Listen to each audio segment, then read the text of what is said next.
గిద్యోను దేవుని చిత్తం చేయుటలో వెనుతిరుగని వాడని ఖచ్చితంగా చెప్పవచ్చు.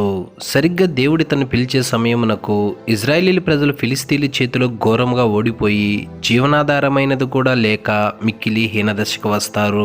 ఇలాంటి పరిస్థితులలో దేవుడు ఇజ్రాయేలీల ప్రజలను ఫిలిస్తీన్ల చేతుల నుండి విడిపించాలని గిద్యోనునకు ఆజ్ఞాపిస్తాడు.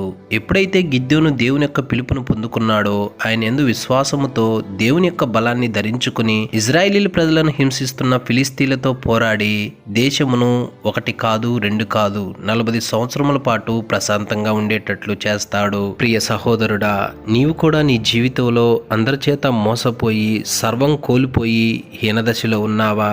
దిగులు చెందకు. ఇజ్రాయేలీల ప్రజలు ఫిలిస్తీన్ల చేతిలో సర్వం కోల్పోయి హీనదశకు వచ్చినప్పుడు వారిని తిరిగి నిలబెట్టుటకు దేవుడు గిద్యోనును వాడుకున్నాడు. అదేవిధంగా ఆయన్ని ఆశ్రయిస్తే ఖచ్చితంగా నిన్ను కూడా వాడుకొని నీవు కోల్పోయిన వాటిలో నిన్ను తిరిగి నిలబెట్టుటకు సమర్థుడు. కనుక దేవుణ్ణి నిర్లక్ష్యం చేయక ఆయన యందు విశ్వాసం ఉంచి దేవుని సన్నిధిలో శరణు వేడుకో. ఖచ్చితంగా దేవుడు పడిపోయిన వాటిని నీ ద్వారా తిరిగి నిలబెట్టగలడు.